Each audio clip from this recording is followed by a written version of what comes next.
Hello and welcome to Akash Byju's and JEE Rapid Revision.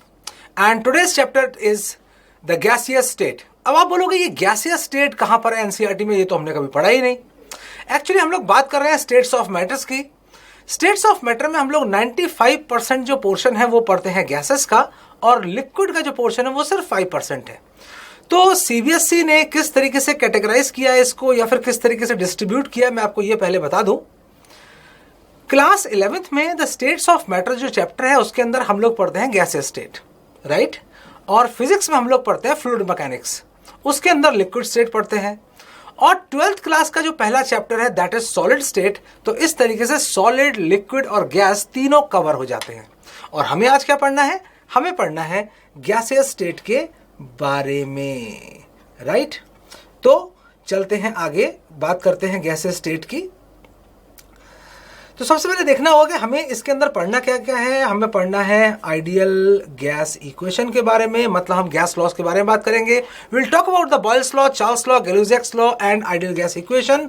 Will talk about the Dalton's law of partial pressure. Will talk about the Graham's law of effusion and diffusion, then kinetic theory of the gases, Van der Waal equation and the Andrews isotherm. तो ये जो session है ये JEE aspirants के लिए बहुत बहुत और बहुत ज़्यादा इंपॉर्टेंट है, क्योंकि इसके बाद कुछ ऐसी चीज़ें हैं जो आपको नई चीज़ मिलेगी और आपका रिवीजन एक ही घंटे के अंदर जब आपको इतनी सारी चीज़ें मिलने वाली हैं और सब कुछ रिवाइज हो जाएगा, रिफ्रेश हो जाओगे. जिस तरीके से हम रिफ्रेश का बटन दबा के सब कुछ नए जैसा कर देते हैं और सारी चीज़ें एक साथ आ जाती हैं, तो वो सब चीज़ें आपके दिमाग में पहुंच जाएंगी, राइट. ठीक है, अब आगे बढ़ते हैं. हम लोग बात करते हैं सबसे पहले. हाँ, अगर आप लोग देख रहे हैं मेरे को तो प्लीज़ लाइक और सब्सक्राइब जरूर कीजिए इस पर्टिकुलर चैनल को. Then we move on to the general property of the gases. आखिर गैसेस होती क्या है, उसकी प्रॉपर्टीज़ क्या क्या होती हैं. तो हम लोग पढ़ते हैं कि उनका कोई फिक्स शेप और वॉल्यूम नहीं होता. हम जनरली बात करते हैं the volume of the gas is the volume of the container. मेरे पास एक छोटा सा कंटेनर है, उस कंटेनर के अंदर गैस भरी है. कितना वॉल्यूम है? कंटेनर के बराबर. अगर मैंने कंटेनर को खोल दिया और गैस उड़ गई और जिस रूम में मैं खड़ा हूं उस रूम के अंदर वो गैस फैल गई, तो the volume of the gas will be the volume of that particular room, right. तो ये हम लोग जानते हैं. और गैस की जो डेंसिटी है वो सॉलिड और लिक्विड से तो कम होगी. इसके पीछे क्या है? Forces of attraction. The forces of attraction solid में सबसे ज्यादा होते हैं, लिक्विड में थोड़े से कम होते हैं और गैस में बहुत कम होते हैं. सॉलिड के पार्टिकल्स अपनी जगह पर होते हैं, वाइब्रेट करते हैं. लिक्विड के पार्टिकल्स थोड़े से मूव करते हैं, मूव करते रहते हैं. और गैस के पार्टिकल्स तो बहुत तेज मूव करते हैं, राइट. ओके, चलते हैं हम लोग आगे. बात करते हैं हम लोग कि गैसेस प्रेशर एक्सर्ट करती हैं इन ऑल द डायरेक्शंस. मतलब अगर मैं यहाँ पर इस रूम में खड़ा हूं तो यहाँ पे हवा तो होगी होगी. तो in which direction the air will exert the pressure? X axis, Y axis और जेड एक्सिस. कैसा अजीब सा क्वेश्चन है. हर जगह एग्जैक्ट वो प्रेशर एक्सर्ट करेगी. गैस के मॉलिक्यूल्स के बीच में गैप्स बहुत ज्यादा होते हैं, इसलिए वो कंप्रेस बहुत अच्छे से हो सकते हैं. तो हम बोल सकते हैं इनका इनफाइनाइट एक्सपेंडेबिलिटी और हाई कंप्रेसिबिलिटी होती है और ये होमोजीनियस मिक्सचर्स बनाती हैं. Air is the example of homogeneous mixture of the gases. ये तो हम पढ़ते ही हैं. तो ऑक्सीजन, नाइट्रोजन, कार्बन डाइऑक्साइड, मतलब दो गैस को मिलाओगे तो होमोजीनियस मिक्सचर बनना ही बनना है. ओके, अब चलते हैं आगे. बात करते हैं हम लोग relationship between the measurable properties of the pressure, volume, temperature and the amount of the gas, that is the number of moles. तो हमको किसके बारे में बात करनी है? नंबर ऑफ मोल्स के बारे में बात करनी पड़ेगी. मतलब अब हम गैस लॉस की तरफ बढ़ने वाले हैं. ओके, गैस लॉस मेनली कौन कौन से गैस लॉस हम लोग पढ़ते हैं? हम लोग पढ़ते हैं बॉयल्स लॉ, हम लोग पढ़ते हैं चार्ल्स लॉ, हम लोग पढ़ते हैं गैलुजैक्स लॉ, हम लोग पढ़ते हैं एवोगैड्रोस लॉ, राइट. सबसे पहले हम लोग क्या पढ़ेंगे? हम लोग पढ़ेंगे बॉयल्स लॉ. बॉयल्स लॉ क्या होता है? बॉयल्स लॉ के बारे में हम लोग ये जानते हैं कि बॉयल्स लॉ कहता है कि pressure is inversely proportional to the volume. हम प्रेशर लगाएंगे, गैस का वॉल्यूम कम हो जाएगा, या ये उल्टा भी बोल सकते हैं, अगर हम वॉल्यूम कम करेंगे तो गैस का प्रेशर बढ़ जाएगा. Means pressure is inversely proportional to the volume. लेकिन एक शर्त है. वो शर्त क्या है? शर्त ये है कि टेम्परेचर कांस्टेंट होना चाहिए और अमाउंट ऑफ द गैस मतलब नंबर ऑफ द मोल, अब मैंने बताया आपको थोड़ी देर पहले, amount means number of moles, वो भी कांस्टेंट होने चाहिए। और अगर हम आजकल क्या होता है ना, ग्राफ्स के ऊपर ज्यादा क्वेश्चन आते हैं, तो अब ग्राफ यहां पर देखो, 3 तरह के ग्राफ हमको दिए हैं। P वर्सेस V कर्व दिया हुआ है। अगर प्रेशर वॉल्यूम के इनवर्सली प्रोपोर्शनल हुआ तो हमको एक रेक्टेंगुलर हाइपरबोला मिलेगा। तो ये जो ग्राफ है ना आपके सामने, ये graph, this graph is called rectangular hyperbola. Pressure is inversely proportional to the volume, we will get the rectangular hyperbola. लेकिन अगर pressure is inversely proportional to the volume है तो pressure will be directly proportional to the 1 by volume होगा। तो pressure यहां पर है y access पे, 1 बाई v हमारा x एक्सेस पे है, तो यहां पे तो भाई स्ट्रेट लाइन आएगी ही आएगी। और ये भी कहता है बॉयल्स लॉ कि प्रेशर और वॉल्यूम का जो प्रोडक्ट है वो हमेशा कांस्टेंट रहता है, और हम लिखते भी हैं P1 V1 is equal to P2 V2। और अगर ऐसा हम लोग करते हैं, इसका मतलब आप वॉल्यूम चाहे कितना भी चेंज करते रहो, जो PV की वैल्यू है वो हमेशा कांस्टेंट रहेगी। राइट, ओके, आगे चलते हैं, बात करते हैं। अब इसमें क्या हुआ है, डिफरेंट टाइप का हमको एक ग्राफ मिल गया जिसके अंदर टेम्परेचर भी खूब सारे दिए हुए हैं। अगर इस तरह का कोई ग्राफ आए जिसके अंदर तीन वेरिएबल है आपके पास, प्रेशर वेरिएबल है, वॉल्यूम वेरिएबल है, टेम्परेचर भी है, T1 T2 T3, सिंपल एक काम किया करो, एक चीज को बना लो कांस्टेंट। जैसे मैं यहां पे क्या करने वाला हूं, मैं यहां पर प्रेशर को कांस्टेंट बनाने वाला हूं, तो ये प्रेशर की कांस्टेंट वैल्यू है। यहां से मैंने एक लाइन खींची और फिर उसके बाद परपेंडिकुलर ड्रॉप कर दिए ऐसे करके नीचे, और यहां पे आप चेक कर सकते हो कि यहां पर ये T3 वाला है, तो इसको नाम दे देते हैं हम V3, और इसको बोलते हैं हम V2, और इसको बोलते हैं हम V1। अब प्रेशर है कांस्टेंट, जब प्रेशर कांस्टेंट है और वेरिएशन किसके बीच में देख रहे हैं, वॉल्यूम और टेम्परेचर के बीच में, मतलब मैं तो अब आराम से चार्ल्स लॉ लगाऊंगा, और चार्ल्स लॉ अगर मैं लगाता हूं तो V3 is the volume which is the maximum volume if I compare V1 V2 and V3। और अगर मैं ऐसा करता हूं तो V3 कौन सा वॉल्यूम है, किससे करस्पॉन्डिंग, V3 करस्पॉन्डिंग है T3 के, therefore T3 will be the maximum. तो यहां पे लिखा हुआ है हमारा T3 greater than T2 greater than T1। ठीक, आगे चलते हैं, बात करते हैं हम लोग एप्लीकेशन की। एक बलून ले लो, आप उस बलून को दबाना शुरू करो, आप क्या कर रहे हो, वॉल्यूम कम कर रहे हो, वॉल्यूम कम कर रहे हो, प्रेशर बढ़ेगा, प्रेशर बढ़ेगा तो फिर बलून दुडूम टूट जाएगा। ओके, आगे चलते हैं हम लोग। अब फिर बात करते हैं हम लोग चार्ल्स लॉ की। चार्ल्स लॉ क्या कहता है, चार्ल्स लॉ कहता है कि जो वॉल्यूम होता है ना वो डायरेक्टली प्रोपोर्शनल टू टेम्परेचर होगा, लेकिन शर्त क्या है, प्रेशर कांस्टेंट होना चाहिए और नंबर ऑफ मोल्स भी कांस्टेंट होने चाहिए। अब अगर ये टेम्परेचर को अगर हम इंक्रीज करेंगे तो गैस का वॉल्यूम बढ़ता चला जाएगा, और अगर ऐसा है तो जो ग्राफ हम लोग यहां पर देख रहे हैं प्रेशर और टेम्परेचर के बीच में, that will be straight line passing through origin. और चार्ल्स लॉ में एक बात हमें बहुत अच्छी पता चलती है कि अगर हम V प्रोपोर्शनल टू T, जहां पर हम बोलते हैं ना, यहां हमने बोला V proportional to T, actually we are taking the absolute temperature. And what is absolute temperature? Absolute temperature is a temperature which is measured in Kelvin. और जब हम केल्विन में करेंगे तो अब देखो यहाँ पे केल्विन भी लिखा हुआ है, लेकिन अगर हमने डिग्री सेल्सियस में ले लिया तो फिर ग्राफ ऐसा नहीं आएगा, ग्राफ आएगा ये सेकंड वाला। ये सेकंड वाला ग्राफ हमको देखने को मिलेगा, और यहाँ पे आप देख सकते हो -273 केल्विन पर जाकर ये हो रहा है खत्म। इसके नीचे अगर चले जाओगे, इसके नीचे अगर एक्स्ट्रापोलेट करोगे ग्राफ को, in that case volume will be negative, और नेगेटिव वॉल्यूम पॉसिबल नहीं होता है। तो अगर आपसे कोई पूछता है बताओ what is the minimum temperature which can be possible, that is 0 kelvin, that is -273.15 Kelvin. So this will be 0 Kelvin pressure, so 0 Kelvin temperature जो कि पॉसिबल है कम से कम, राइट। ओके, अब चलते हैं आगे और देखते हैं। ओके, देखो फिर वैसे ही क्वेश्चन आ गया।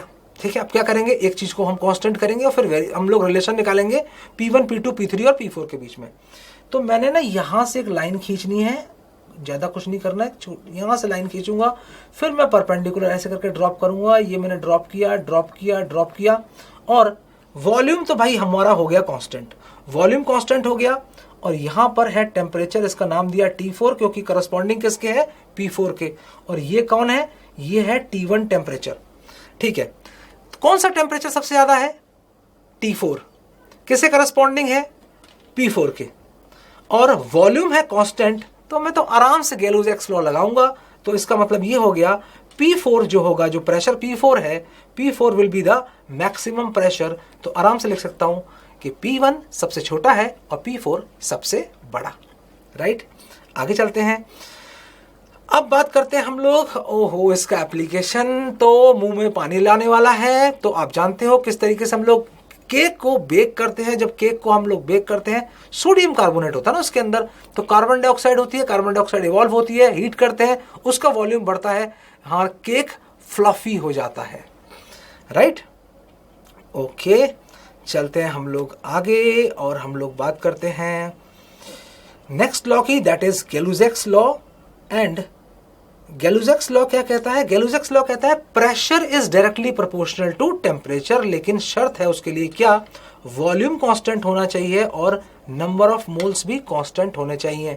और अगर pressure directly proportional to temperature है तो इस बार क्या होगा, चार्ल्स लॉ में तो वॉल्यूम और टेम्परेचर के बीच में स्ट्रेट लाइन आई थी पासिंग थ्रू ओरिजिन, यहां पर प्रेशर और टेम्परेचर के बीच में स्ट्रेट लाइन आएगी और यहां पर 0 केल्विन हमको मिलेगा, because this is a graph between the pressure and the temperature, और you can say that the absolute temperature जो कि केल्विन में मेजर किया गया है, और डिग्री सेल्सियस में करोगे तो फिर से वही ग्राफ आ जाएगा। तो ये आप देख सकते हो यहां पर -273.15 आ रहा है।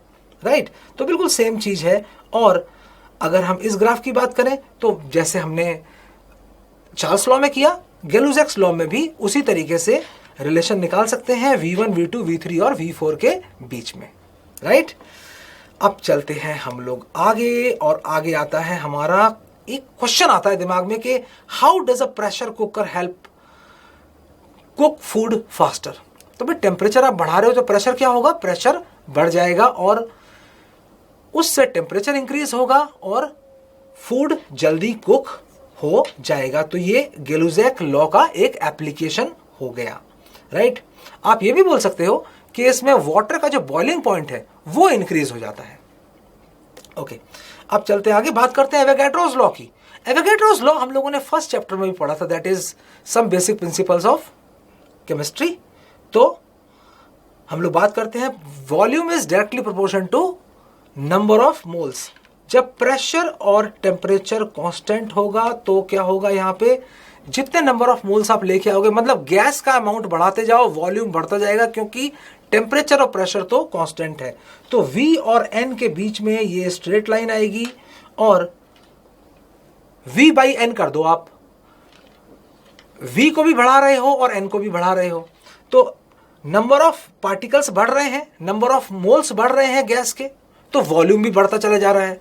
जब दोनों बढ़ेंगे तो क्या V/N चेंज होगा, नहीं। तो हम क्या कर रहे हैं, नंबर ऑफ मोल्स बढ़ा रहे हैं, लेकिन जो रेशियो है, ratio of V and N, that will be same. That's why we are getting this straight line parallel to X axis.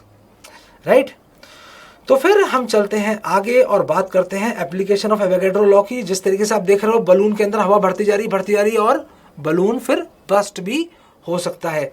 तो आप चेक कर सकते हो, यहां पर आप साइकिल के जो ये पंप जो हमारे पास है, उस पंप से आप पंपिंग करके number of moles of air अंदर डालते जा रहे हो और बलून बड़ा होता जा रहा है। Reason is the volume is increasing, so number of moles are increasing, the volume is also increasing. तो this is the application of Avogadro's law. Next is combining different gas laws. हमने क्या किया, हमने भाई तो बॉयल्स लॉ पढ़ा, हमने Charles law भी पढ़ा, हमने गैलोज-एक्स लॉ भी पढ़ा, हमने एवोगैड्रोस लॉ भी पढ़ा। हम लोगों ने उसको कंबाइन कर दिया, और जब हम कंबाइन करते हैं तो कंबाइन करने के बाद हमको क्या मिलता है, हमें एक कंबाइंड लॉ मिलता है। तो इन जनरल हम लोग लिखते हैं कि P1 V1 upon T1 is equal to P2 V2 by T2 होता है। ठीक है, अच्छा, बहुत अच्छी बात है। और हमको मिल जाती है आइडियल गैस इक्वेशन। तो हम क्या लिख सकते हैं यहाँ पे कि जो वॉल्यूम है वो किसके प्रोपोर्शनल है, वो प्रोपोर्शनल है number of moles multiplied by temperature divided by the pressure, इसके प्रोपोर्शनल है। अब प्रोपोर्शनलिटी कांस्टेंट को इक्वल का साइन लगाने के लिए हमको कोई प्रोपोर्शनलिटी कांस्टेंट तो चाहिए होगा, तो प्रोपोर्शनलिटी का साइन हटाया, इक्वल का साइन लगाया, तो ये आ गया R. What is R? R is the universal gas constant. अब ये क्यों बोलते हैं इसको यूनिवर्सल गैस कांस्टेंट? इसको इसलिए यूनिवर्सल गैस कांस्टेंट बोलते हैं क्योंकि ये हर गैस के लिए वैलिड है और ये अमाउंट पे भी डिपेंड नहीं करता है, राइट। इसकी जो वैल्यूज हैं वो डिपेंड करेंगी किसके ऊपर? वो डिपेंड करेगी कि आपने प्रेशर और वॉल्यूम की जो यूनिट्स हैं वो क्या लेके रखी हैं, राइट। तो आइडियल गैस इक्वेशन हमको मिलती है, that is PV equal to NRT, और इसको हम इक्वेशन ऑफ स्टेट भी बोलते हैं। ये एनसीईआरटी में लिखा हुआ है, प्लीज आप इसको चेक कर लेना एक बार, तो ये बहुत ज्यादा इंपॉर्टेंट है। आगे चलते हैं, हम लोग बात करते हैं, प्रकाश डालते हैं, जैसे बल्ब जल रहा है ना, प्रकाश डालते हैं हम लोग Dalton's law of partial pressure पर। तो मैं सिंपल से आपको बता देता हूं कि अगर मेरे पास कोई एक बॉक्स है, उस बॉक्स के अंदर मेरे पास कोई एक गैस है जैसे नाइट्रोजन, तो उसमें ना नाइट्रोजन का प्रेशर लग रहा होगा और नाइट्रोजन के मॉलिक्यूल्स टकरा रहे होंगे वॉल ऑफ द कंटेनर से और प्रेशर लगा रहे होंगे, कुछ प्रेशर लग रहा है P1। अगर मैंने उसके अंदर एक और गैस डाल दी जैसे ऑक्सीजन और डाल दी, तो क्या होगा? उससे ऑक्सीजन भी प्रेशर लगाने लगेगी। तो क्या बोलता है Dalton's law of partial pressure?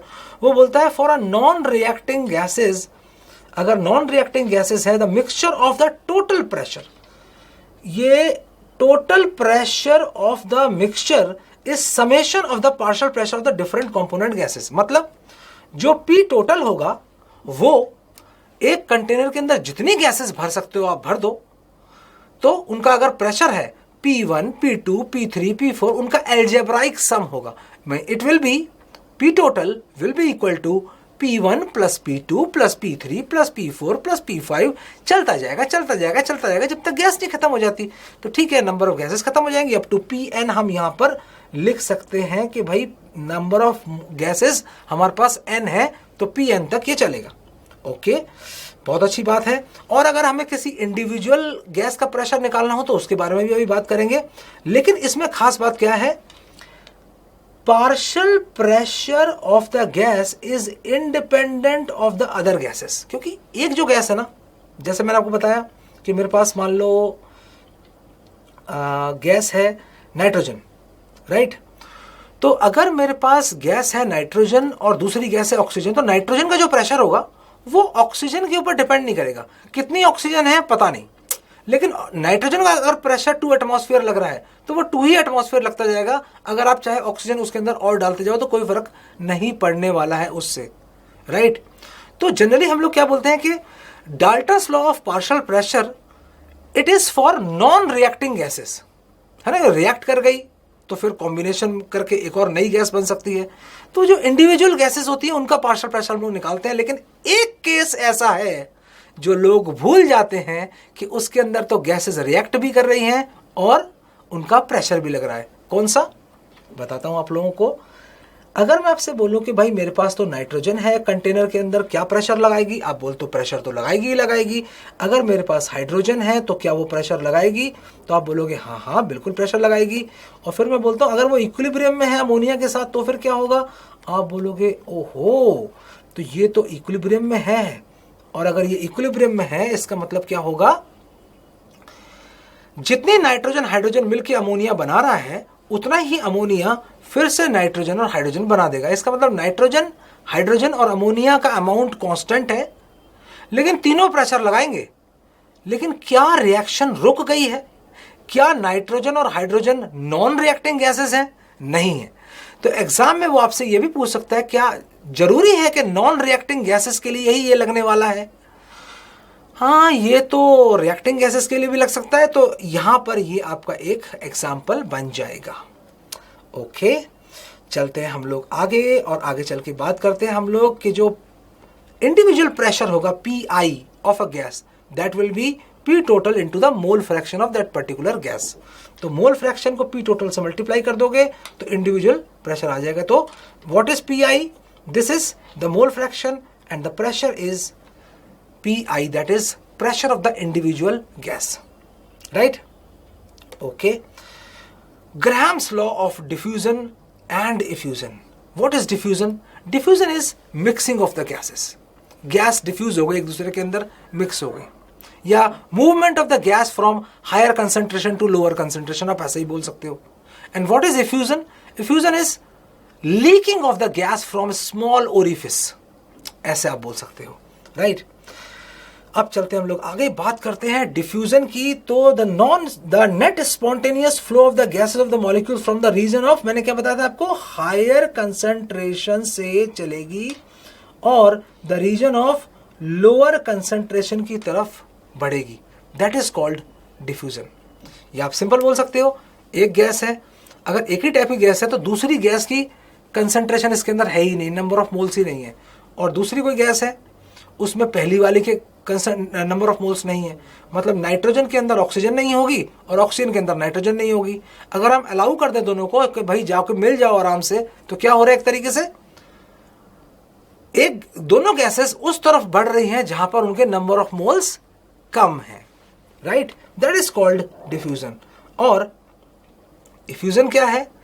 तो जैसे स्प्रे में से स्प्रे किया हमने किसी चीज को, तो क्या होगा, यहां पर गैस निकल रही है बाहर एक छोटे से होल में से, दैट इज कॉल्ड इफ्यूजन। मतलब अगर बाइक का टायर है या फिर किसी साइकिल का टायर है, उसमें अगर छोटा सा छेद हो जाए, धीरे धीरे हवा लीक होती रहती है उसके अंदर से, that is called effusion, right. तो ये चीज आ गई हमको समझ। चलते हैं हम लोग आगे, बात करते हैं हम लोग Graham's law of diffusion and effusion. तो under similar conditions the pressure and temperature, अगर प्रेशर टेम्परेचर सेम है तो क्या होगा, तो जो diffusion of the rate of the diffusion जो होगा वो होगा directly proportional to the 1/√, of the density, या ये भी बोल सकते हो the rate of diffusion of a gas, मतलब जो गैस फ्लो कर रही है, that is inversely proportional to the √, of density. भाई अगर डेंस गैस है तो धीरे धीरे फ्लो करेगी, और डेंस नहीं है गैस तो बड़े आराम से फ्लो करेगी। ये बात तो सबको समझ में आती है, राइट। और हम लिख भी सकते हैं यहाँ पे कि अगर दो गैस को कंपेयर कर रहे हैं तो R1/R2, यहाँ पे हमने लिखा कि R1/R2 that will be equal to √D2/D1, ऐसा हम लोग लिख सकते हैं, राइट, ओके। अब चलते हैं आगे, और जनरल फॉर्म क्या है इसकी, हम इसको लिख सकते हैं R gas that is proportional to PA/MT, and मतलब ये किन किन चीज़ों पर डिपेंड करती है, तो फिर हम यहाँ पे ऐसे लिख सकते हैं कि R1/R2 जो रेट ऑफ डिफ्यूजन होगा that will B √M2/M1, right, ऐसा बोल सकते हैं हम लोग, पढ़ा है आप लोगों ने। और दूसरा हम लोग यहाँ बोल सकते हैं कि R1/R2, अगर इसमें प्रेशर भी इन्वॉल्व है तो pressure of the first gas divided by the pressure of the second gas, then multiple of √M2/M1, ऐसे भी हम लोग लिख सकते हैं। और अगर आप एरिया की बात करते हो, एरिया ऑफ, अगर हम इफ्यूजन की बात करें, if you are talking about effusion, और अगर हम इफ्यूजन की बात कर रहे हैं तो फिर इफ्यूजन में आप ये भी कह सकते हो कि जो एरिया ऑफ क्रॉस सेक्शन जहां से गैस निकल के आ रही है उसके डायरेक्टली प्रोपोर्शन है, और जो टेम्परेचर है उसके √, के इनवर्सली प्रोपोर्शन वो होगा। तो ये बहुत सारी बातें मैंने आप लोगों को बताई कम टाइम में। चलते हैं हम लोग आगे की तरफ और बात करते हैं हम लोग कि रेट आखिर चीज क्या है, मतलब हम किस रेट की बात कर रहे हैं। रेट ऑफ डिफ्यूजन का मतलब क्या हुआ, मतलब ये हुआ कितना वॉल्यूम ट्रैवल कर गया या कितना वॉल्यूम डिफ्यूज कर गया गैस का 1 सेकेंड में पर यूनिट टाइम। तो आप देख सकते हो वॉल्यूम आउट, मतलब अगर हम इफ्यूजन की बात करें कितना वॉल्यूम बाहर निकल गया कुछ पर्टिकुलर टाइम में, या फिर उसके नंबर ऑफ मोल्स कितने बाहर निकल गए पर यूनिट टाइम में। तो मोल फ्लो रेट बोल सकते हैं उसको, हम वॉल्यूम फ्लो रेट भी बोल सकते हैं, राइट। और उसके फॉर्मूले क्या हैं वो मैंने आपको पीछे दिखा दिए। अब चलते हैं आगे, बात करते हैं कि हमें कौन कौन सी चीजें दिमाग में आती हैं, एक स्टूडेंट के दिमाग में कौन कौन सी चीजें आ सकती हैं। तो पहला कि गैसेस प्रेशर क्यों एक्सर्ट करती हैं, दूसरा वॉल्यूम जब डिक्रीज होता है, why volume decrease on the increasing pressure, मतलब वही बॉयल्स लॉ वाला कि ठीक है बॉयल्स लॉ है, बॉयल्स लॉ कहता है कि प्रेशर इंक्रीज होगा वॉल्यूम डिक्रीज होगा, क्यों भाई, ऐसा क्यों कर रहे हैं हम लोग, वो जानना पड़ेगा हमको। और why pressure increases on the increase in temperature, अगर वॉल्यूम कांस्टेंट है और आप टेम्परेचर बढ़ा रहे हो तो प्रेशर इंक्रीज क्यों होगा। गैलूजेक्स लॉ की बात हो रही है, ठीक है। कौन समझाएगा हमको, हमको समझाएगा kinetic theory of gases, KTG. क्या कहता है ये केटीजी, तो पोस्टुलेट्स हैं इसके क्या है। पहला, जो गैस के मॉलिक्यूल्स होते हैं, गैस के मॉलिक्यूल्स बहुत छोटे होते हैं, और जब पार्टिकल्स हम लोग बनाते हैं ना, एक कंटेनर हमने बनाया है यहाँ पे, फॉर एग्जांपल ये मैंने कंटेनर बनाया और मैंने कहा भाई इसके अंदर गैस के पार्टिकल्स हैं, तो ये देखो गैस के पार्टिकल्स मैं यहाँ पर दिखा रहा हूँ आप लोगों को, ये रहे गैस के पार्टिकल्स। तो अगर मैं बोलूंगा ये हाइड्रोजन के पार्टिकल्स हैं तो आपको वो भी मानना पड़ेगा, मैं बोलता हूँ CO2 है ये, वो भी आपको मानना पड़ेगा। मतलब ये कह सकते हैं the particles are identical and they are very small, simple सी बात, और उनके बीच में गैप बहुत ज्यादा होगा। तो इसी यहां से आता है हमारा सेकंड वाला point, the volume occupied by the particles is negligible in comparison to the total volume. मतलब मेरे पास आसपास जो गैस है, अगर मैं, या फिर चलो एक काम करते हैं, इतना सा एक स्पेस लेते हैं, इसके बीच में हवा तो होगी होगी लेकिन दिखाई नहीं दे रही, क्यों, उसके पार्टिकल्स बहुत छोटे छोटे हैं और उनके बीच में गैप्स भी बहुत ज्यादा हैं। अगर ऐसा है तो सारे पार्टिकल्स को लेके मैंने एक साथ जमा करके और एक पार्टिकल छोटा सा उसका बना दिया, कैसा होगा वो, तो जो वो वॉल्यूम आएगा ना, that will B negligible in comparison of this volume, तो बहुत छोटा होगा वो। तो ये आइडियल गैस की एक प्रॉपर्टी होती है, ठीक। चलते हैं हम लोग आगे, बात करते हैं गैसेस मॉलिक्यूल्स आर, ये रैंडम मोशन में घूमते हैं और वॉल ऑफ द कंटेनर के साथ टकराते हैं, साथ साथ में अपने साथ भी टकराते हैं। और बेसिकली जब वॉल ऑफ द कंटेनर पे टकराएंगे, वॉल पे टकराया तो कुछ फोर्स लगाया, और वो जो फोर्स अपॉन एरिया लगेगा, the force upon area is the pressure. तो कोई आपसे पूछे कि भाई जो गैस होती है वो गैस प्रेशर कैसे लगाती है, तो आप क्या बोलोगे, जो नंबर ऑफ मॉलिक्यूल, जब मॉलिक्यूल्स जो होते हैं गैस के मॉलिक्यूल जाके वॉल पे टकराते हैं, और जैसे वो टकराएंगे टक टक टक टक टक टक टक टक टक टक टक क्या करेंगे, वो तो भाई फोर्स लगाएंगे, और फोर्स अपॉन एरिया क्या हो जाता है, दैट इज प्रेशर, राइट। तो लिखा हुआ है देखो, pressure is due to the collision of the particles with the wall of the container. Okay, चलते हैं हम लोग आगे, बात करते हैं पांचवें पॉइंट की, Newton's law of motion are applicable. तो न्यूटन्स लॉ के मोशन तीनों एप्लीकेशन होंगे, इसके ऊपर एप्लीकेबल होंगे तीनों के तीनों। ग्रेविटी इसके ऊपर हम लोग नहीं मानेंगे। अगर ग्रेविटेशन फोर्स होता ना, तो पता क्या होता, तो फिर ऐसा होता कि अर्थ को बने हुए पता नहीं कितने मिलियन ईयर्स हो चुके हैं, ऑक्सीजन और नाइट्रोजन और ये सब गैसेस भी तभी से हैं।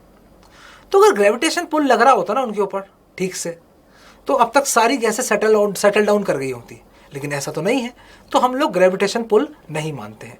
एक्चुअल में होता क्या है इसके अंदर, मैं आपको बताता हूँ। इनकी ना स्पीड बहुत तेज होती है, तो गैसेस मॉलिक्यूल की जो स्पीड है बहुत तेज है, तो वो जो ग्रेविटी है उसको वो काउंटर कर जाते हैं, इसलिए ये ग्रेविटेशन पुल हम इसको मानते ही नहीं है इसके ऊपर। ओके, तो ये बात हमको पता चली।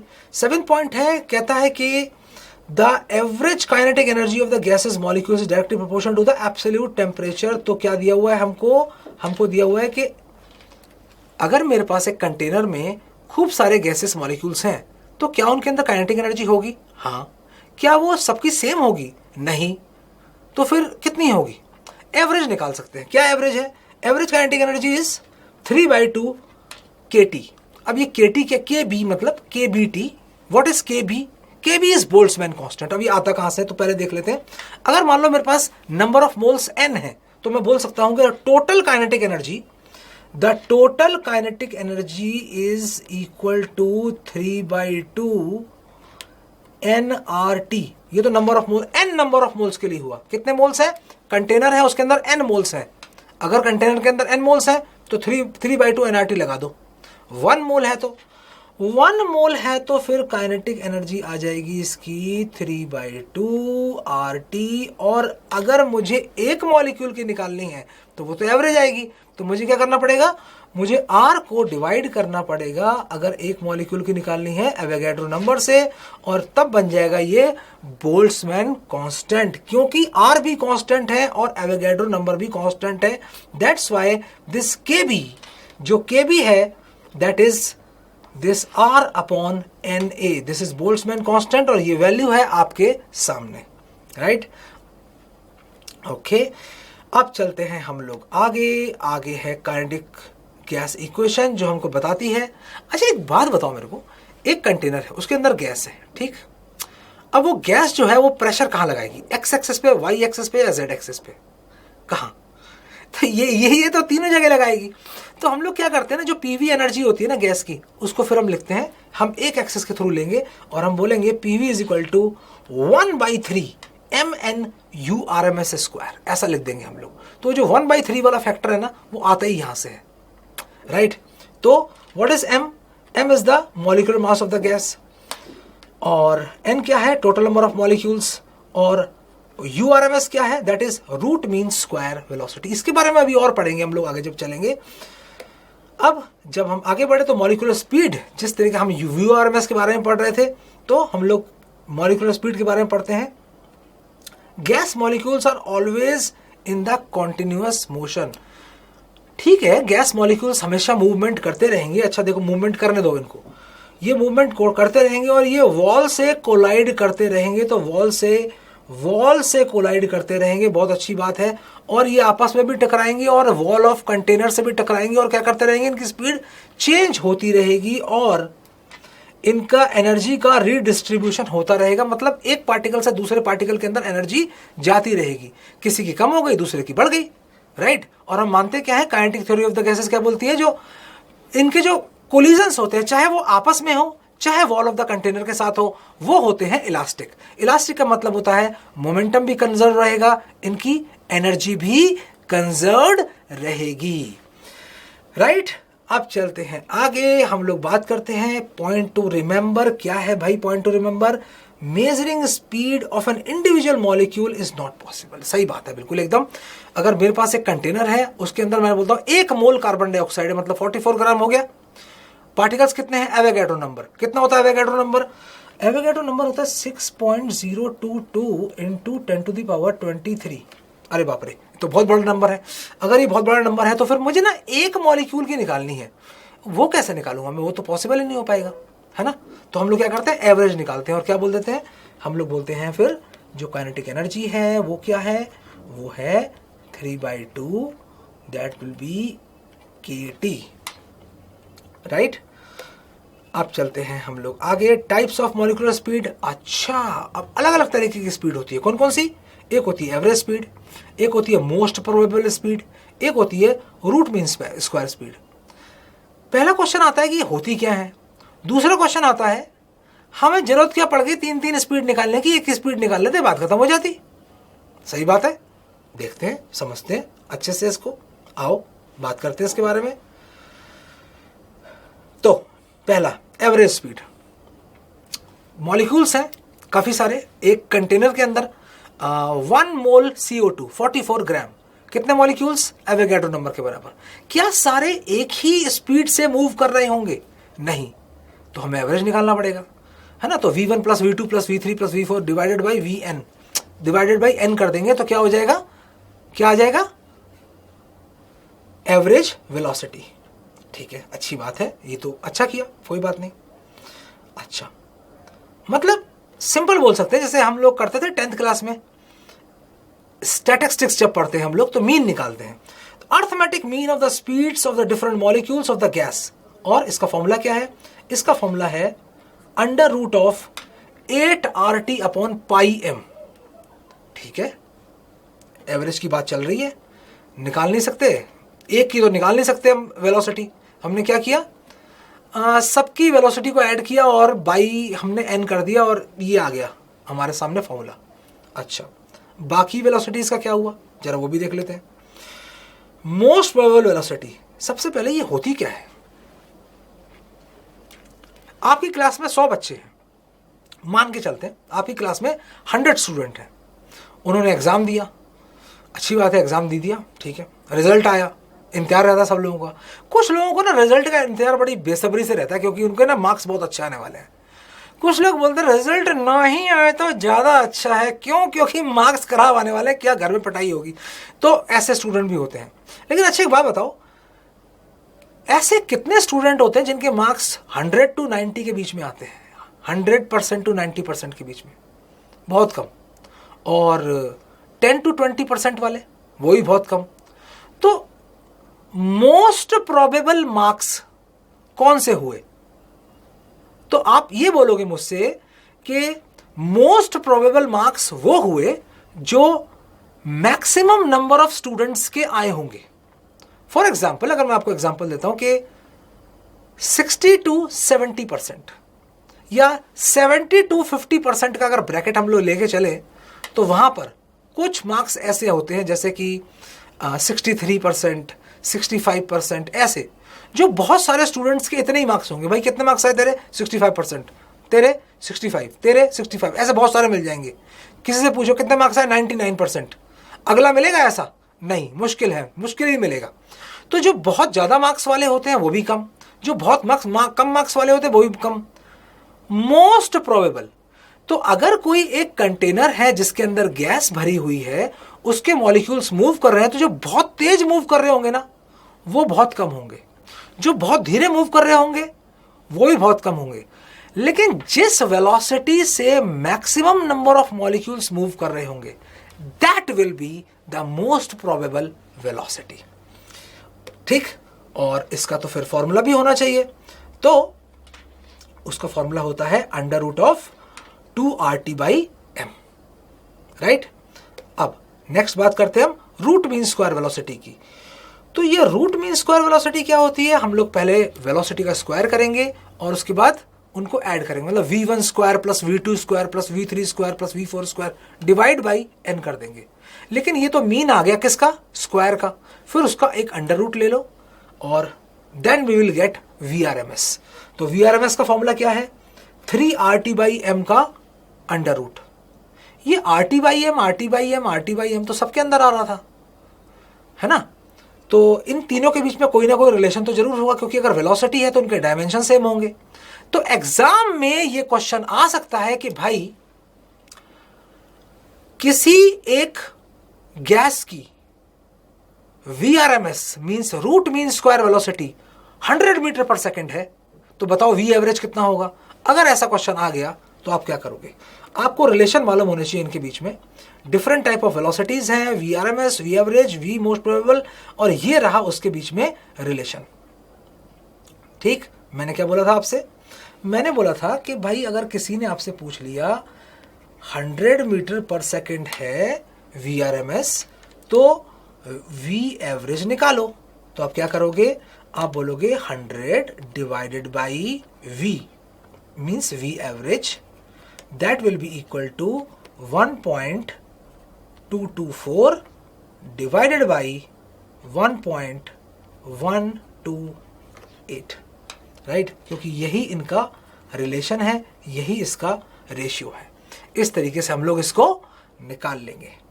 ओके, चलते हैं आगे और बात करते हैं हम लोग मैक्सवेल डिस्ट्रीब्यूशन कर्व की, और कौन सा फॉर्मूला लगा है वो भी बात करते हैं। तो ये जो dN/du है ना, दिस इज व्हाट, अगर हम बात करें dN की और n की, that is a fraction of the molecules and that will be equal to 4πm/2πRT power 3/2 and e⁻⁻mu² 2RT multiply by u square. तो ये u स्क्वायर क्या है? मल्टीप्लाई किया हुआ है हमने इसको। तो दो टर्म हमारे पास आए, एक एक्सपोनेंट वाला टर्म है, ये आपके सामने है एक्सपोनेंट वाला टर्म, और एक ये u स्क्वायर है, ये आपके सामने है। तो दोनों चीजें आपके सामने हैं। अब जब दो चीजों का मल्टीप्लाई होता है ना, और एक चीज बढ़ रही होती है और एक चीज कम हो रही होती है, तो ग्राफ कैसे आता है? जब बढ़ने वाला डोमिनेट करता है तो ग्राफ ऊपर जाएगा, और जब डिक्रीज करने वाला डोमिनेट करेगा तो ग्राफ नीचे आएगा, है ना। बीच में अपने मैक्सिमम तक वो पहुंचेगा। तो जो ग्राफ है वो हमको इस तरीके से मिलता है, and area of this curve is the total number of molecules you can से। तो जो ये लेफ्ट वाला पार्ट है ना, यहाँ पर आप देख सकते हो, ये जो इंक्रीज हमको देखने को मिलता है यहाँ पे, ऐसा ये जो इंक्रीज देखने को मिल रहा है, ये इंक्रीज तब करता है जब u स्क्वायर वाला जो टर्म है, वो डोमिनेट करेगा, राइट। और जब एक्सपोनेंट डोमिनेट करेगा तो फिर ये नीचे आना स्टार्ट हो जाएगा और हमें मिलेगा। और कोई आपसे पूछे अगर कि भाई एरिया अंडर द कर्व क्या है, तो आप बोलोगे नंबर ऑफ मॉलिक्यूल्स, और वो चेंज हो नहीं सकते। एक कंटेनर है, उसमें आप टेम्परेचर इंक्रीज कर दो, उसका क्या होगा, काइनेटिक एनर्जी बढ़ जाएगी, उसकी वेलोसिटी बढ़ जाएगी। नंबर ऑफ मॉलिक्यूल्स चेंज होंगे क्या? नहीं होंगे। नंबर ऑफ मॉलिक्यूल्स चेंज नहीं होंगे, वो उतने ही रहेंगे। ठीक है, अब कैसे कैसे क्वेश्चन आ सकते हैं इसके ऊपर। तो actual distribution of the molar speeds in the gas depends on, किसके ऊपर डिपेंड करती है? एक डिपेंड करती है टेम्परेचर पर, दूसरा डिपेंड करती है मोलर मास पर। और हमने पढ़ा अभी जो V होता है, V proportional to under root T/m, है ना। V एवरेज में भी T/m था, अंडर रूट में, RMS में भी T/m था, मोस्ट प्रोबेबल में भी अंडर रूट T/m था, तो सबके अंदर ही ऐसा था। ठीक है, बहुत अच्छी बात है। आगे चलते हैं हम लोग। सबसे पहले बात करते हैं टेम्परेचर पे कैसे डिपेंड करेगी और ग्राफ किस तरीके से आएंगे, कैसा क्वेश्चन वो पूछ सकता है। तो ये देखो, दो ग्राफ है, एक ब्लू कलर से दिखाई दे रहा है आपको, एक रेड वाला है। ब्लू कलर वाला है ना, वो साफ साफ उसने यहाँ बोल के रखा है कि temperature T1 is smaller than T2। मैंने क्या समझाया था आपको? मैंने कहा था एरिया अंडर द जो कर्व होगा वो that will be the number of molecules. तो यहां से हम ये बोल सकते हैं। और एक्स एक्सिस क्या है? एक्स एक्सिस है यहां पर स्पीड। तो जो बहुत स्लो स्पीड से मूव कर रहे हैं वो पार्टिकल्स बहुत कम है, जो ज्यादा स्पीड से मूव कर रहे हैं वो पार्टिकल्स भी बहुत कम है। लेकिन अगर आप टेम्परेचर बढ़ा दो तो क्या होगा? मतलब अभी तो मैंने दो मार्क ये जो लगाए हैं, ये वाला मार्क और ये वाला मार्क, ये दोनों मार्क मैंने कहाँ लगाए हैं? T1 टेम्परेचर के लिए, ये रहा T1 टेम्परेचर। लेकिन आपने क्या किया? उसका टेम्परेचर बढ़ाया और T2 कर दिया, तो उन मॉलिक्यूल्स की स्पीड बढ़ जाएगी, तो यहाँ आ जाएगा ये। और जो इधर तेज चलने वाले हैं वो और तेज चलने लगेंगे। जो सबसे तेज चल रहा था वो अभी भी सबसे तेज चल रहा होगा, लेकिन उसकी वेलोसिटी भी बढ़ेगी। तो हमने एक्स एक्सिस पर क्या किया? जो हमारा ग्राफ है उसको बढ़ा दिया। एक्स एक्सिस पे बढ़ा दिया आपने, तो वाई एक्सिस पे तो कम होना ही होना है। क्यों? क्योंकि area under the curve same रहेगा। इसलिए कभी कोई क्वेश्चन पूछ ले आपसे कि T1 वाले केस में तो पीक इसकी ऊपर है और T2 वाले केस में पीक इसकी नीचे चली गई, रीजन बताओ। तो आप रीजन क्या बताओगे उसके पीछे? Number of the molecules of the gas will not change and the area under the curve that shows us the number of molecules. Simple सी बात है। ठीक, ओके। अब चलते हैं आगे। मोलर मास पे किस तरीके से डिपेंड करेगी? अगर हमारे पास दो गैसेस हैं अलग अलग, ध्यान रखना, दो गैसेस हैं अलग अलग। फॉर एग्जांपल अगर मैं बोलता हूं मेरे पास है SO2, राइट, मोलर मास 64, दूसरा हाइड्रोजन, तो हाइड्रोजन का मास कम होगा। हाइड्रोजन के जो मॉलिक्यूल्स हैं वो बड़ी तेज मूव करेंगे, है ना। तो आप देख सकते हो जो M2 है, मतलब मैं तो हाइड्रोजन लेके चला हूं इसको, तो इसका ग्राफ कैसा आया है? इसका ग्राफ में इसका सबसे तेज चलने वाला मॉलिक्यूल यहां पर है, उसकी वेलोसिटी बहुत ज्यादा है, इतनी यहाँ ये वेलोसिटी है उसकी। और M1 की अगर मैं बात करूं, मतलब SO2 की अगर बात करूं, तो उसका पीक भी ऊपर है और उसका जो सबसे तेज चलने वाला मॉलिक्यूल है वो यहां पर होगा, राइट। तो ग्राफ में आपको अंतर साफ साफ दिखाई दे रहा है। ओके, आगे बढ़ते हैं हम लोग और पढ़ते हैं। हाँ, ये अब ग्राफिकल रिप्रेजेंटेशन होती है ना, मतलब तो हमने समझ लिया। ज्यादा से ज्यादा मॉलिक्यूल जिस वेलोसिटी से मूव करे दैट इज मोस्ट प्रोबेबल। सबको पकड़ के उसका एवरेज ले लो तो एवरेज वेलोसिटी, स्क्वायर का एवरेज लेकर उसका रूट ले लो तो VRMS निकल आएगा। लेकिन उनमें से कौन ज्यादा कौन कम ग्राफिकली कैसे रिप्रेजेंट करेंगे? तो यहां पर ये जो निकलेगा ये VRMS होगा, यहां पर ये एवरेज स्पीड होगी और ये VRMS होगी। So this is V most probable, this will be V average and this will be root mean square velocity. तो इसको हम इस तरीके से ग्राफ में दिखा सकते हैं। एग्जाम में आ चुका है ये क्वेश्चन, ध्यान रखना।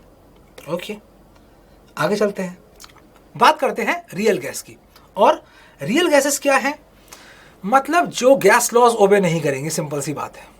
मतलब असलियत में जो गैस होती है, अभी तक तो हमने हाइपोथेटिकल ली थी सारी चीजें, kinetic theory of the gases के हिसाब से ले रहे थे हमने। कोई अट्रैक्शन होगा नहीं, पार्टिकल्स बहुत छोटे होंगे, सब किसकी बातें हैं? Kinetic theory of the gases.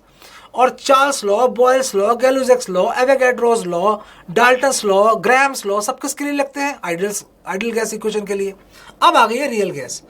तो आप देख सकते हो अगर प्रेशर वर्सेस वॉल्यूम हम लेंगे तो जो आइडियल गैस है उसके लिए तो रेक्टेंगुलर हाइपरबोला आएगा, लेकिन जो रियल गैस है उसके लिए ग्राफ थोड़ा सा अलग होगा, राइट? क्योंकि उसके अंदर थोड़ा सा चेंज होगा, किसका? प्रेशर का भी चेंज होगा, प्लस उसके लिए जो अवेलेबल वॉल्यूम होगा मूवमेंट के लिए उसके लिए भी चेंज होगा। अब वो कैसे होगा, क्या होगा, वो हमें गैस बताएगी। तो सबसे पहले हम लोग बात करते हैं कंप्रेसिबिलिटी फैक्टर के बारे में। कंप्रेसिबिलिटी फैक्टर हमको ये बताता है कि गैस आइडियल गैस बिहेवियर से कितना डेविएट हो गई है। उसका सीधा सा फॉर्मूला एनसीईआरटी में दिया हुआ है, V real upon V ideal, and that is PV upon RT. तो अगर हम 1 मोल की बात करें, अगर मैं आइडियल गैस की बात करूं, चलो भाई आइडियल गैस, तो आइडियल गैस की बात करूं तो जो Z आएगा इसको हमें क्या बोलते हैं? इसको बोलते हैं हम Z। तो आइडियल गैस के लिए Z इज इक्वल टू 1 आता है, ठीक। और अगर मैं रियल गैस की बात करूं तो रियल गैस के लिए Z लेस देन 1 भी हो सकता है और Z ग्रेटर देन 1 भी हो सकता है। अगर लेस देन 1 हुआ तो gas will be more compressible, यहां पे गैस ज्यादा कंप्रेसिबल होगी और इधर गैस लेस कंप्रेसिबल होगी। कैसे होगी वो भी आगे पढ़ेंगे हम लोग। ओके, ये देखो, ये है हमारा कंप्रेसिबिलिटी फैक्टर ऑफ प्रेशर के बीच में curve. Z is compressibility factor, that is PV upon NRT. 1 मोल के लिए लोगे तो पीवी अपॉन आरटी। तो पीवी अपॉन आरटी की जो वैल्यू है वो हमेशा 1 आएगी। किसके लिए? आइडियल गैस के लिए। लेकिन रियल गैस के लिए ये वैल्यू चेंज होगी। तो पहले क्या कर रही है? पहले तो भाई ये डिक्रीज कर रही है। तो जब ये डिक्रीज करेगी यहां पे, तो जो अट्रैक्शन वाले फोर्सेस होंगे वो डोमिनेट करेंगे, और जब ये ऊपर की तरफ जाएगा Z की वैल्यू इंक्रीज करेगी रियल गैस के लिए, मतलब रिपल्शंस का जो डोमिनेंस होगा वो बढ़ जाएगा। तो 2 तरह के फोर्सेस होती हैं, हम लोगों ने पढ़ा हुआ है ये इंटरमोलिकुलर अट्रैक्शन में हम लोगों ने पढ़ा था। क्या पढ़ा था? 2 तरह के फोर्सेस होते हैं, एक होता है रिपल्सिव फोर्सेस, एक होता है अट्रैक्टिव फोर्सेस। भाई न्यूक्लियस इसके अंदर भी है, इसके अंदर भी है, दोनों गैस मॉलिक्यूल के बीच में, मतलब दोनों के अंदर न्यूक्लियस तो हो गई तो रिपेल भी करेगा, दोनों का इलेक्ट्रॉन क्लाउड रिपेल करेगा, तो रिपल्शन तो है। लेकिन इसका न्यूक्लियस उसके इलेक्ट्रॉन क्लाउड को अट्रैक्ट करेगा और इसका न्यूक्लियस इसके इलेक्ट्रॉन क्लाउड को अट्रैक्ट करेगा, तो होना ही है। तो फोर्स ऑफ अट्रैक्शन भी है, फोर्स ऑफ रिपल्शन भी है। तो इसमें पहले क्या करता है? फोर्स ऑफ अट्रैक्शन डोमिनेट करता है, फिर फोर्स ऑफ रिपल्शन डोमिनेट करता है। तो इसलिए ग्राफ ऐसे आके ऊपर की तरफ चला जाता है। ओके, एक चीज हमको समझ में आई। अब आगे चलते हैं। अब बहुत कम टेम्परेचर पे क्या होता है, मतलब बहुत कम प्रेशर पे, सॉरी, क्या होता है? कम प्रेशर होगा, अट्रैक्टिव फोर्सेस जो होती है वो लगभग रिपल्सिव फोर्सेस के बराबर हो जाती है।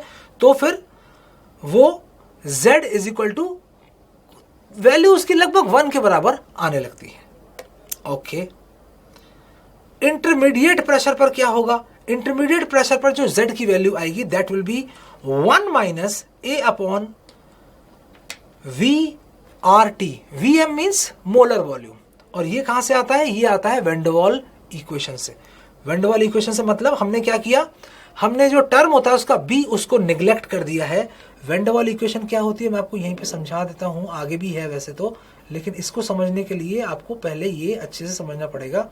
तो P plus A upon V square हम लोग लिखते हैं, और यहां होता है V minus n b, n को ले रहा हूं मैं 1, that will be equal to RT। ठीक, अगर मैं इस B को इग्नोर कर दूं, खत्म कर दूं, तो फिर आपके पास ये रिलेशन आ जाएगा 1 माइनस A अपॉन VMRT। आप ये कर क्या रहे हो? आप तो 1 में से किसी चीज को माइनस कर रहे हो, और जब 1 में से किसी चीज को माइनस करोगे इसका मतलब क्या होगा? इसका मतलब ये होगा कि उसकी जो वैल्यू होगी वो 1 से छोटी आएगी। इसका मतलब Z इज लेस देन 1, और जब लेस देन 1 होता है तो इट विल बी मोर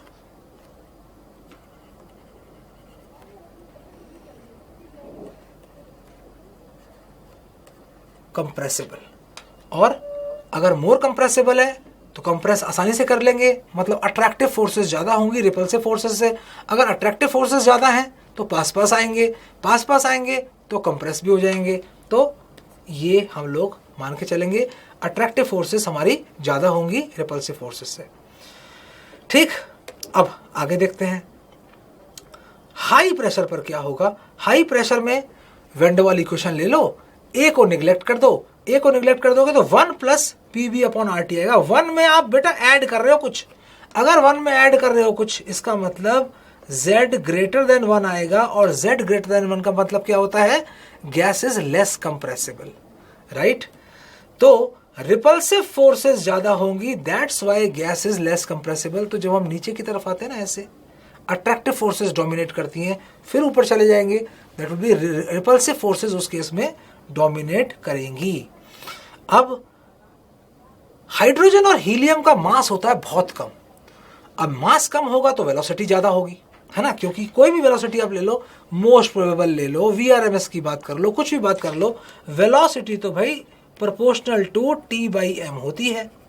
और अगर ये m जो हम ले रहे हैं, ये जो m लिया है हमने, this is the molar mass, right. अगर ये m कम हुआ तो वेलोसिटी कैसी हो जाएगी, वेलोसिटी ज्यादा होगी। तो हाइड्रोजन हीलियम की वेलोसिटी पहले से ही बहुत ज्यादा है, इसलिए they are less compressible, right. और एक ही गैस के लिए अगर आप टेम्परेचर इंक्रीज करते जाओ तो उसकी कंप्रेसिबिलिटी कम होती चली जाएगी। तो आप चेक कर सकते हो, मैं आपको दिखा देता हूं।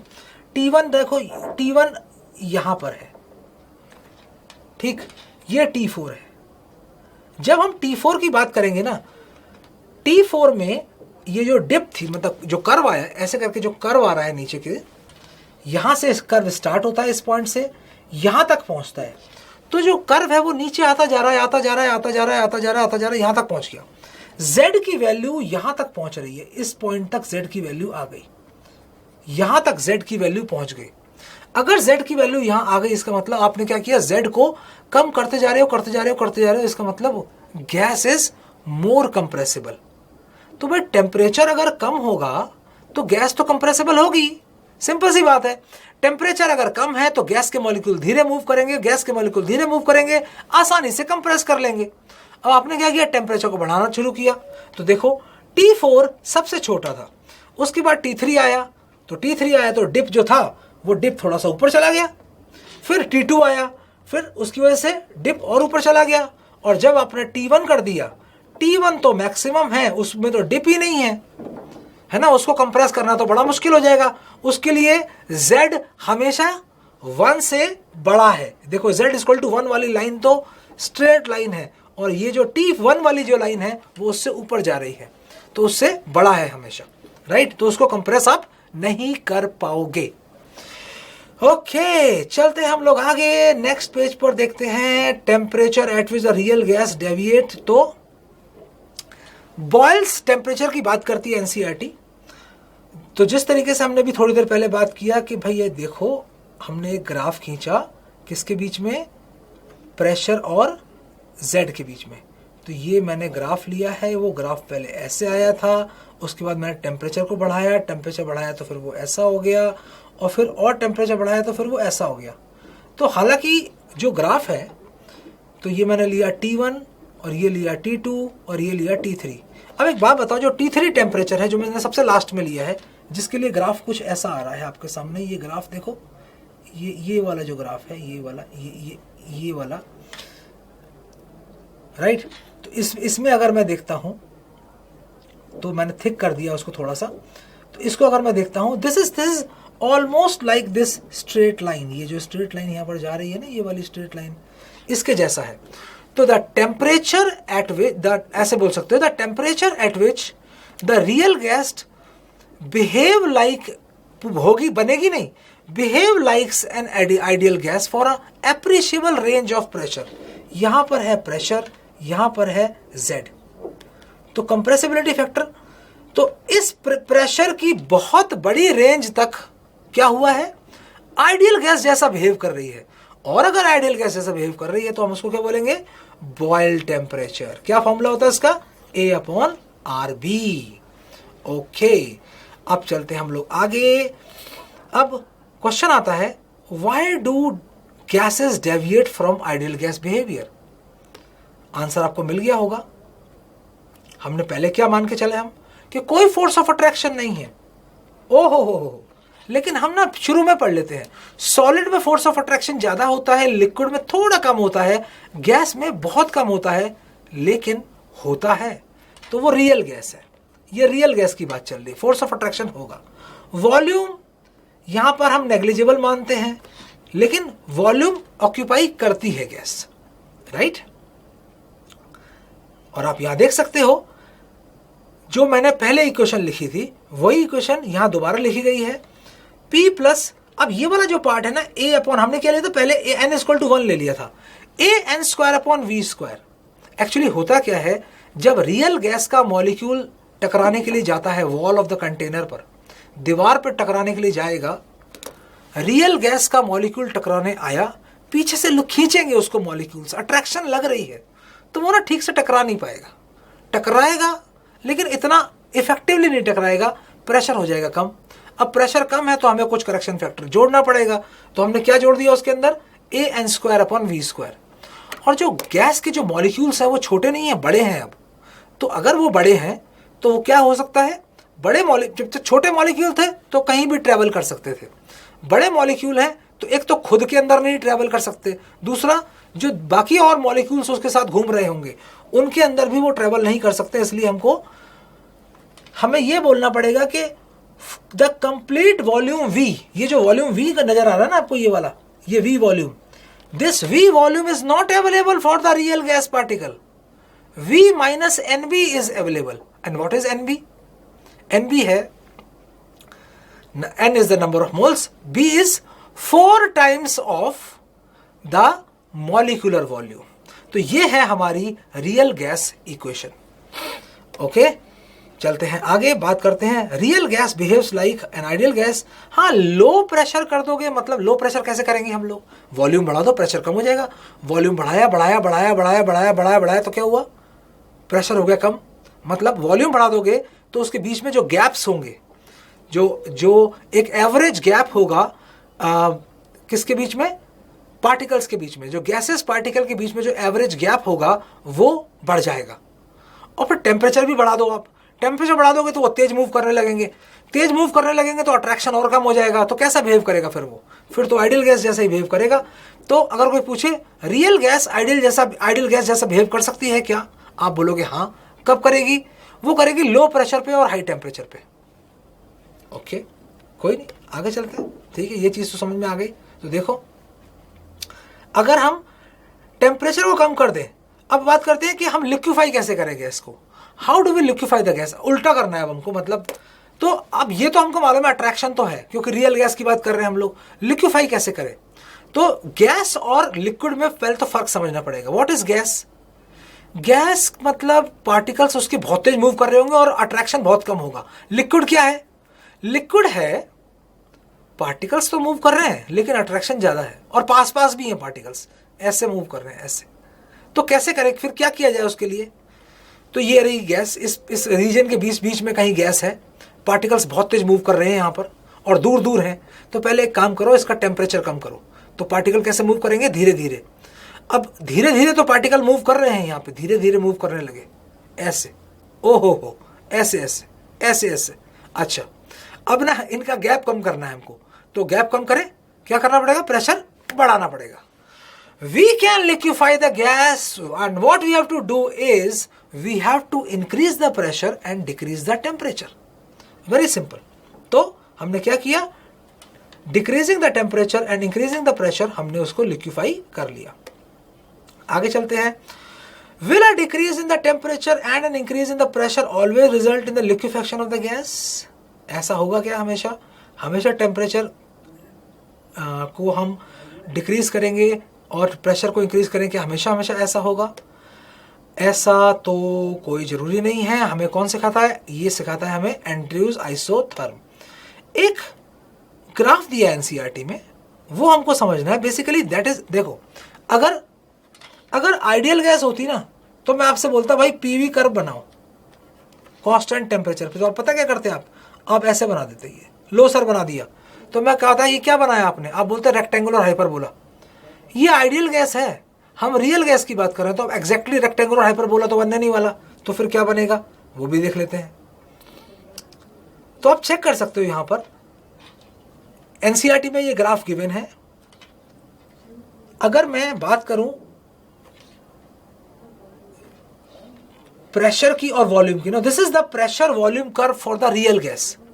अब जरा ध्यान से देखना, real gas ideal gas behaviour ना शो करते हुए कैसे लिक्विफाई होती है।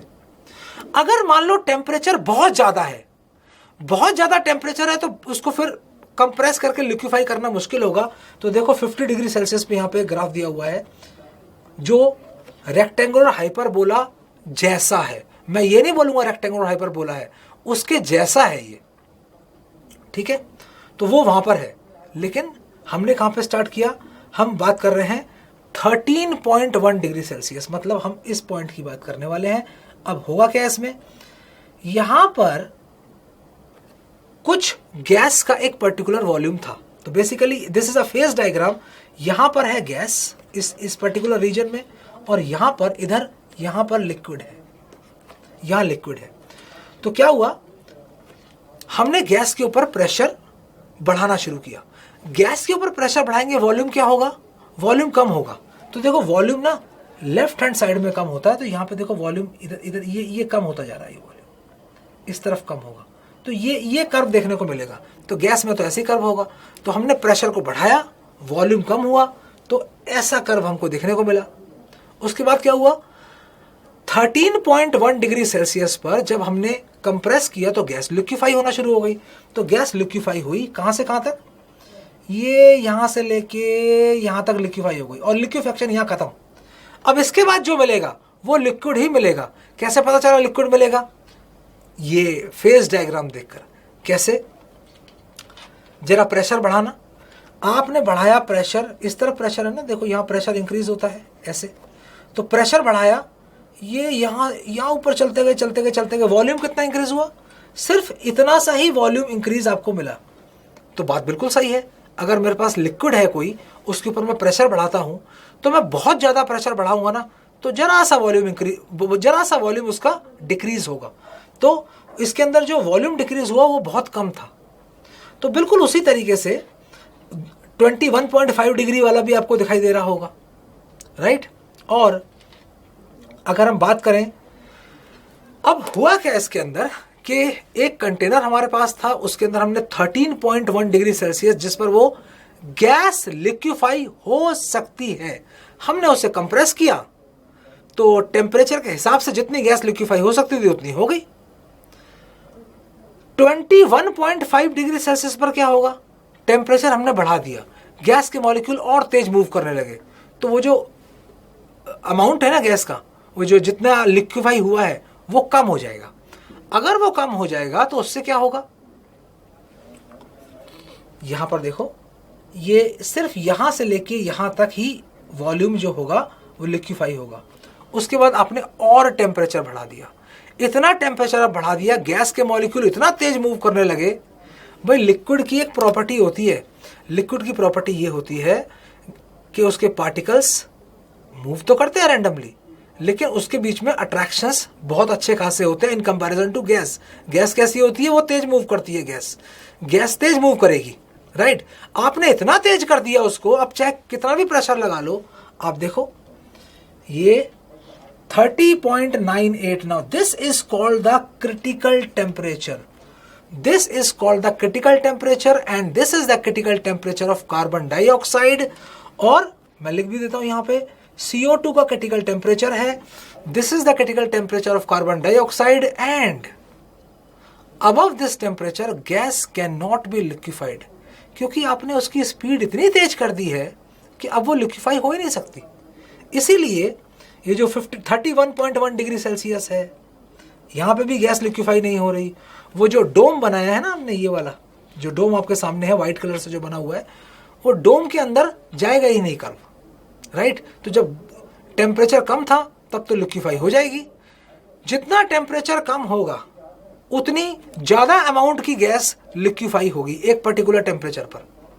लेकिन जैसे जैसे टेम्परेचर बढ़ाते जाओगे काइनेटिक एनर्जी बढ़ती चली जाएगी, it will be harder and harder and harder and harder to liquefy the gas, right?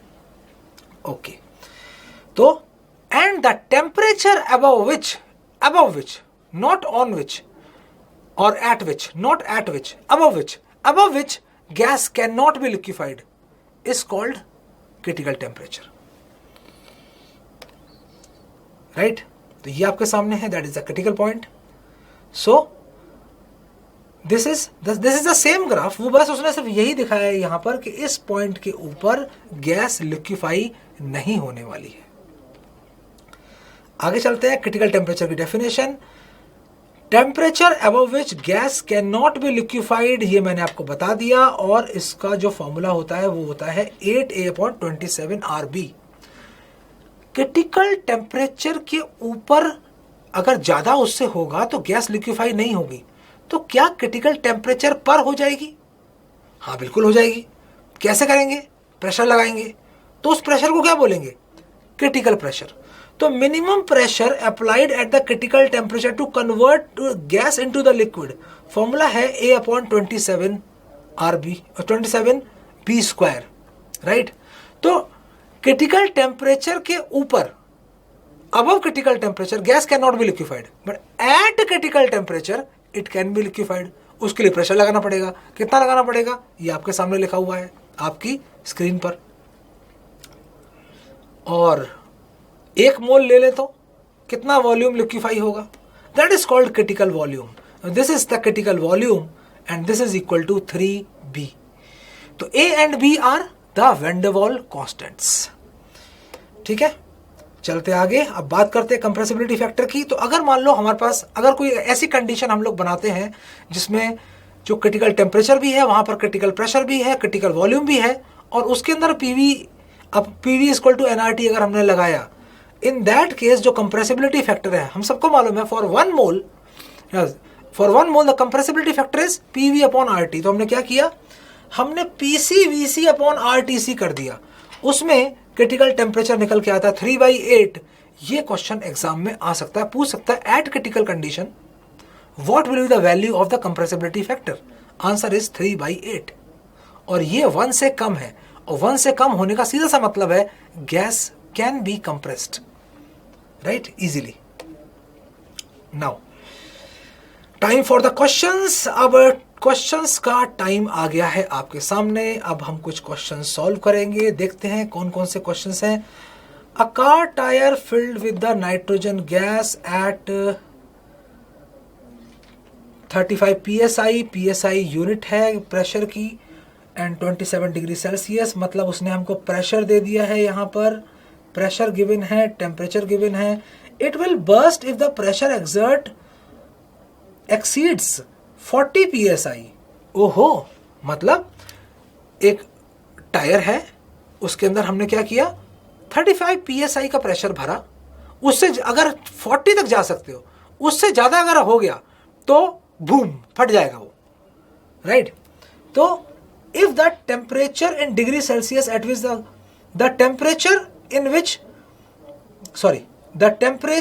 degree Celsius at which the car tire will burst is. तो प्रेशर दे रखा है, टेम्परेचर दे रखा है, फिर प्रेशर दे रखा है, टेम्परेचर पूछ रहा है. गेलुजेक्स लॉ लगाएंगे. सिंपल, क्या करेंगे?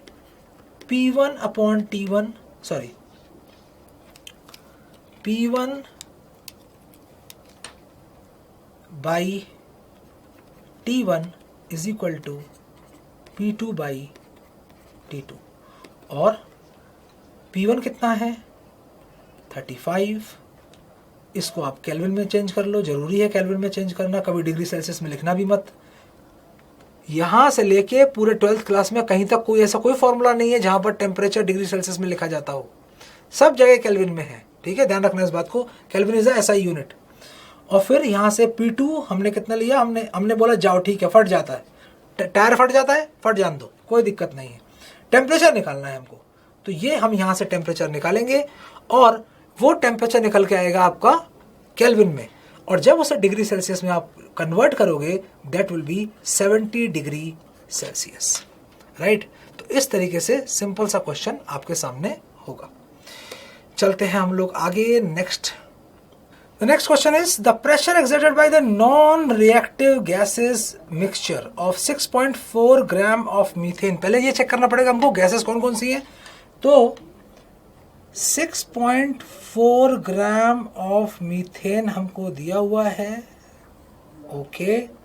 8.8 ग्राम ऑफ कार्बन डाइऑक्साइड दिया हुआ है। वॉल्यूम गिवन है हमको 10 litre vessel eight 27 degree Celsius. Kilo pascal में हमको क्या निकालना है, pressure. So the pressure exerted by the non reactive gases mixture of 6.4 gram of methane and 8.8 gram of carbon dioxide in 10 liter of vessel at 27 degree Celsius in dash kilopascals. Okay, simple हम लोग क्या करेंगे इसके अंदर, PV equal to NRT लगा देंगे, लेकिन N के लिए हमको क्या करना पड़ेगा, नंबर ऑफ मोल्स तो निकालने ही पड़ेंगे। तो नंबर ऑफ मोल्स अगर हमको निकालने हैं, नंबर ऑफ मोल्स ऑफ, ऐसे लिख सकते हैं हम लोग कि आंसर इसका क्या होगा, number of moles of methane की अगर हम बात करें, that will be equal to, कितना गिवन है हमको, it is 6.4, so 6 given weight upon molar mass 16, that is 0.4 mole, and number of moles of carbon dioxide, that will be equal to 8.8 given weight upon molar mass 44, that will be 0.2, and the total number of moles NT is equal to 0.2 plus 0.4, that is equal to 0.6, right? अच्छा, अब क्या करेंगे, अब तो हम जानते हैं कि भाई PV is equal to NRT होता है, तो PV is equal to NRT।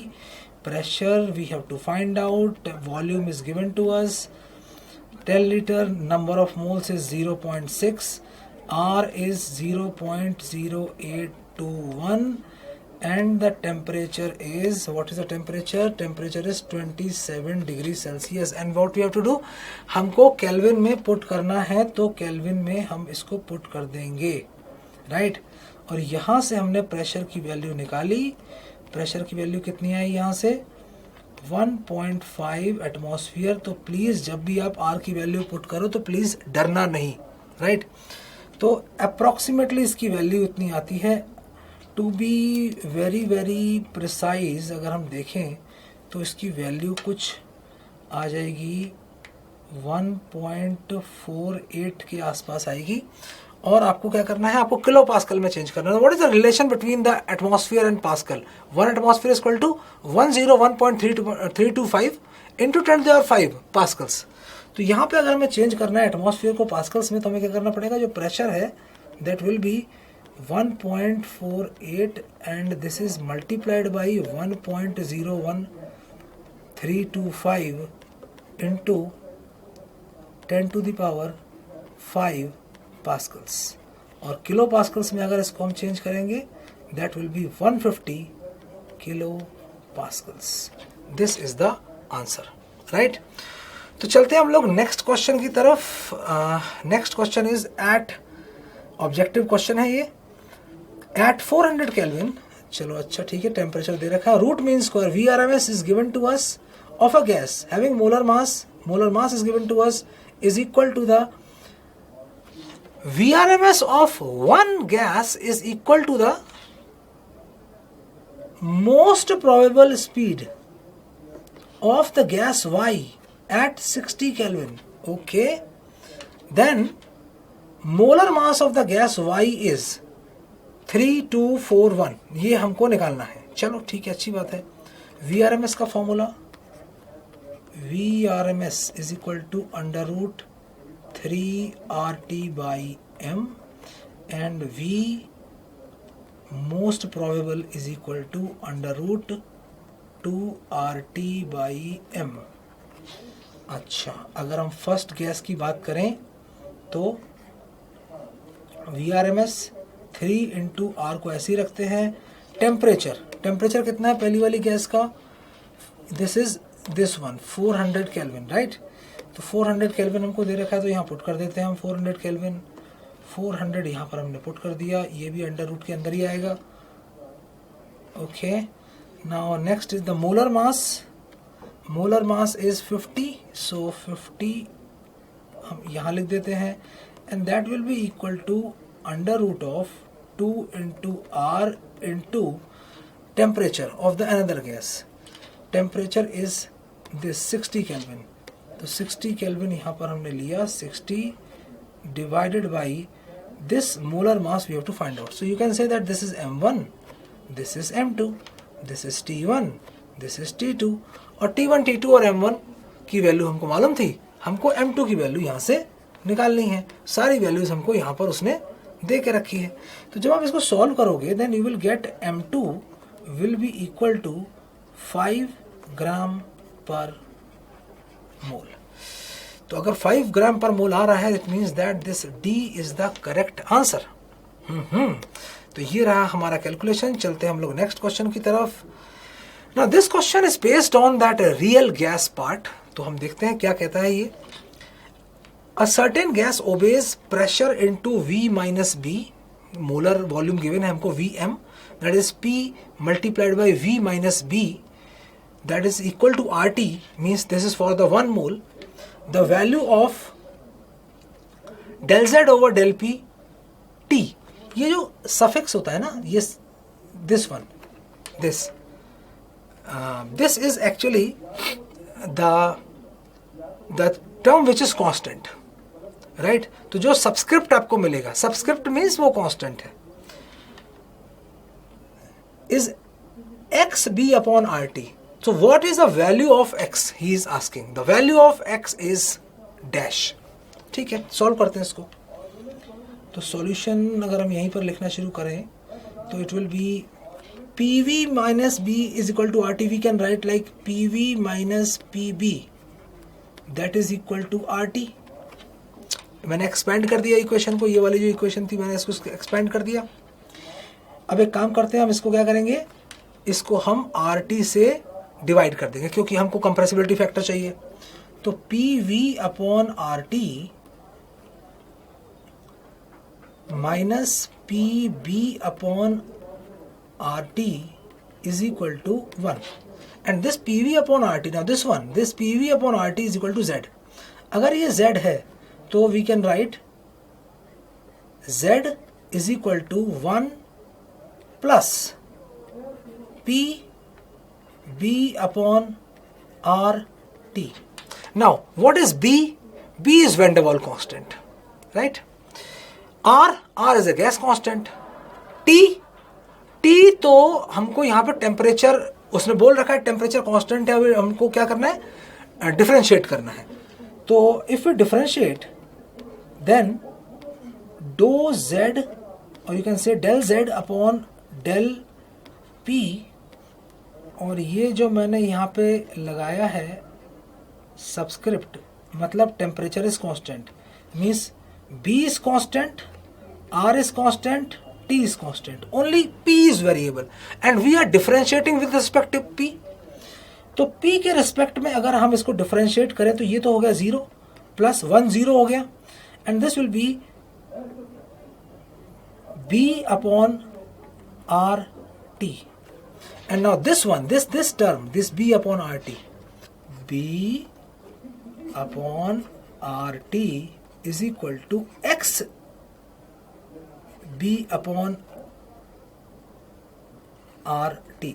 So what is the value of X? X is equal to 1. So 1, right? तो कभी कोई क्वेश्चन इस तरीके का आए ना तो डरना मत, तो डर से बिल्कुल डरो मत आप लोग, उसको सॉल्व करना स्टार्ट करो, आंसर इजीली आ जाएगा अगर आपके कंसेप्ट क्लियर है तो, राइट? तो स्टूडेंट्स, अपकमिंग सेशन आप लोगों का that is JEE rapid revision mathematics, और ये रहे उसके डेट और timings. So thank you very much.